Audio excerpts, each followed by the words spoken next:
Hola, ¿cómo están ustedes? Bienvenidos nuevamente al programa Salud y Educación, un programa de género educativo que toca temas relacionados con el cuidado de la salud. Y hoy me acompaña el doctor Damián Silva. ¿Qué tal, Damián? Bienvenido. ¿Qué tal? ¿Cómo estás? Gracias muy bien, por la invitación. Muy bien, muchas gracias por aceptarla. El doctor Damián Silva es médico especialista en neumonología y hoy va a tratar un tema que es de mucha frecuencia y muy común, que tiene que ver con el ronquido, ¿verdad? Sí. Así es. El ronquido. Todo el mundo sabe lo que es el ronquido. Ahora vamos a ver qué explicación le das vos. ¿Por qué la persona ronca? Otros trastornos respiratorios asociados al sueño. Bien. El ronquido, por mucho, es lo más frecuente. Es un fenómeno que aparece por el aumento de la resistencia al flujo de aire en la vía aérea superior. O sea, cuando nosotros respiramos hay un espacio que está limitado por zonas colapsables, que es para ubicarse detrás de la lengua, donde apoya el paladar, la parte blanda del paladar, que es la tapita, digamos, que divide la cavidad oral de la cavidad nasal, y la pared posterior de la faringe. Bueno, esa encrucijada es una zona que puede generar resistencia al flujo de aire. Entonces, cuando el paciente se duerme, un poco por la posición estando acostado y otro poco por la pérdida del tono muscular, que es normal durante el sueño, empieza a producirse ese fenómeno de obstrucción, y junto con esa obstrucción viene la vibración. La vibración es la que genera el sonido, que a veces puede ser muy intenso y puede generar un trastorno social muy relevante. Cuando esa resistencia va en aumento, sucede que el ronquido empieza a hacerse irregular, empieza a afectarse el flujo. Cuando hay compromiso del flujo se llama hipopnea, y cuando esa resistencia sigue aumentando puede bloquear el paso de aire, porque por más que el diafragma genera la intención de meter aire hacia los pulmones, se encuentra con que la garganta está cerrada y eso produce una apnea. Entonces ese sería un espectro de severidad de ese fenómeno de aumento de la resistencia, que arranca en el ronquido y termina en la apnea obstructiva completa. Bien.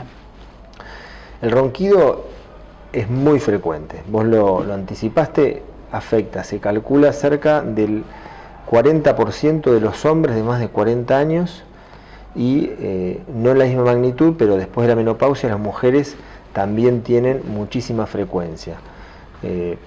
No llega al 40, pero anda cerca, claro. Sobre todo después de la menopausia. En la etapa premenopáusica hay mucha diferencia en la prevalencia entre diferentes sexos. Digamos que hay un factor hormonal entonces ahí. Sí. Digamos, ¿qué es lo que hace que aparezca el ronquido? Uno se imagina, eso depende de las características de la estructura. Hay una superficie, un área a través de la cual tiene que pasar el aire, y cuando de alguna manera se ve afectada la superficie hay mayor chance de ronquido y de apneas.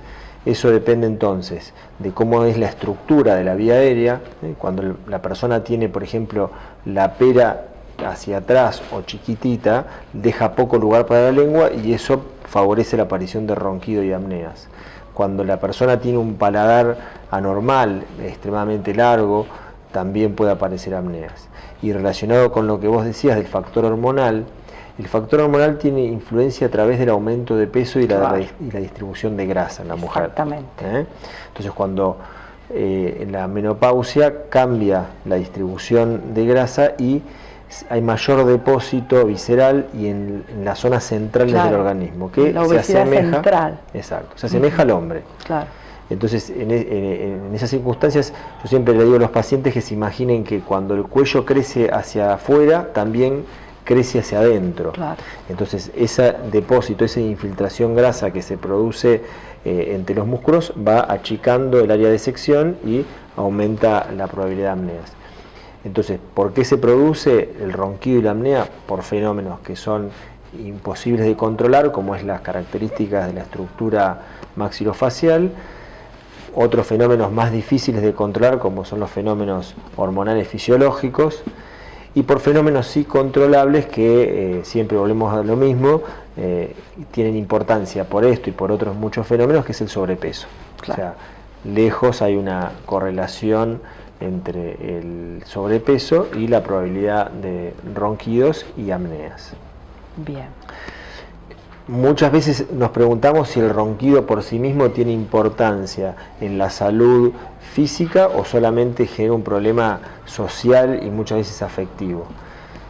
Hasta el momento no hay evidencia clara de que el ronquido tenga impacto en algún fenómeno de salud orgánico. Se cree que puede tener que ver con un aumento del riesgo de la enfermedad carotidia, pero hasta ahora es un fenómeno meramente social de muchísimo impacto y a veces condicionante de decisiones como divorcios. Primer paso, dormir en otra habitación. Sí, a veces uno no sabe si es la excusa escuchando el ronquido, o el motivo, ¿no? Pero divorcio. Bueno, sí, no, yo ¿Lo has escuchado? Que se van a otra habitación es Sí, la norma. sí, En la etapa de la... Sí, digamos, como la posibilidad de apnea se aumenta con la edad, es típica de hombres de 50, un poco más. Cuando los adolescentes se van, se libera la habitación y... A la otra habitación, sí, yo lo escucho sí, mucho también en el consultorio. Bueno, te invito a que vayamos a una pausa, ¿te parece bien? Y continuamos en el próximo bloque. Muchas gracias.